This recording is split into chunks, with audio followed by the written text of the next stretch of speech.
ഒരു മനുഷ്യൻ മറ്റൊരു മനുഷ്യന്റെ ജീവൻ എടുക്കുന്നതിനോളം അസ്വാഭാവികമായ മറ്റൊന്നുമില്ല എന്നത് വില്ലൻ സിനിമയിലെ ലാലേട്ടന്റെ ഡയലോഗാണ്. തീർത്തും യാഥാർത്ഥ്യമായ ഒരു കാര്യം. എന്നാൽ അതിലും അസ്വാഭാവികമായത് ഒരു കൂട്ടം മനുഷ്യർ ചേർന്ന് ഒരു മനുഷ്യന്റെ ജീവൻ എടുക്കുന്നതാണ്. മോബ് ലിഞ്ചിങ് അഥവാ ആൾക്കൂട്ട കൊലപാതകങ്ങൾ തീർത്തും ക്രൂരവും പൈശാചികവുമാണ്. നോർത്ത് ഇന്ത്യയിലെ പല സ്ഥലങ്ങളിൽ പല സമയങ്ങളിൽ ഇത്തരം കാര്യങ്ങൾ സംഭവിച്ചിട്ടുണ്ടെങ്കിലും കേരളത്തിൽ റീസെന്റായി കേട്ട 2 വാർത്തകൾ വിഷമിപ്പിക്കുന്നതാണ്, ഞെട്ടിപ്പിക്കുന്നതുമാണ്. ഭക്ഷണം കട്ടതിന്റെ പേരിൽ മധു എന്ന യുവാവിനെ തല്ലിക്കുന്നത് ഒരു നീറ്റലോടെയാണ് നമ്മൾ കേട്ടതെങ്കിൽ ബംഗ്ലാദേശി എന്ന് ആരോപിച്ച് രാംനാരായണൻ എന്ന ചെറുപ്പക്കാരനെ തല്ലിക്കുന്നത് വളരെയധികം ഞെട്ടലോടെ മാത്രം നമ്മൾ കേട്ട ഒരു വാർത്തയാണ്. അസ്വാഭാവികമായ ഈ വാർത്തയ്ക്ക് തീർത്തും സ്വാഭാവികമായ ഒരു അടിക്കുറിപ്പ് കൂടെ ഉണ്ടായിരുന്നു. പ്രതികളായ 5 പേരിൽ 4 പേർ RSS പ്രവർത്തകരാണ്. കേരളത്തിൽ ഗുജറാത്താക്കും ഉത്തർപ്രദേശ് ആക്കുമെന്ന് ഘോരഘോരം പ്രസംഗിക്കുന്ന പല നേതാക്കന്മാരെ കണ്ടിട്ടുണ്ട്. ഇതാണോ നിങ്ങൾ സ്വപ്നം കാണുന്ന ഗുജറാത്ത്? ഇതാണോ നിങ്ങൾ സ്വപ്നം കാണുന്ന ഉത്തർപ്രദേശ്? ഇത്തരം വാർത്തകളിൽ കാര്യമായി ശ്രദ്ധ ചെലുത്താത്തവരും വാട്സ്ആപ്പ് യൂണിവേഴ്സിറ്റികളിൽ നിന്നും മാത്രം വാർത്തകൾ സ്വീകരിക്കുന്നതുമായ ചിലർക്ക് വേണ്ടി UP-യിൽ 2015 നടന്ന മറ്റൊരു അസ്വാഭാവികമായ വാർത്തയെപ്പറ്റി ഓർമ്മിപ്പിക്കാം. ബീഫ് കൈവശം വച്ചിരുന്നു എന്ന പേരിൽ മുഹമ്മദ് അഖ്ലാഖ് എന്ന മനുഷ്യന്റെ വീട്ടിലേക്ക് ഒരു കൂട്ടം ചെറുപ്പക്കാർ ഇരച്ചു കയറുന്നു. അവിടെ നിന്നും അവർക്ക് ഒരു ഇറച്ചി കഷ്ണം കിട്ടുന്നു. പുറത്തിറങ്ങി അവർ അഖ്ലാഖിനെ ക്രൂരമായി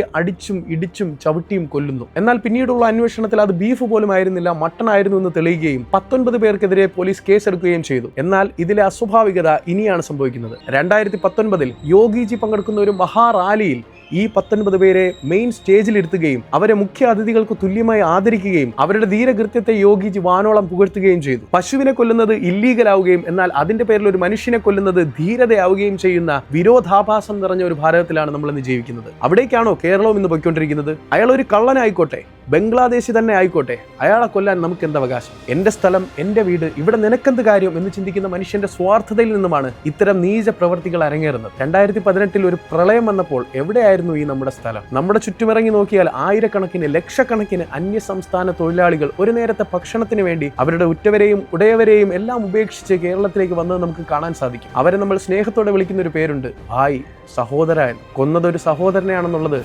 അസ്വാഭാവികതയെ കൂടുതൽ അസ്വാഭാവികമായി മാറ്റും.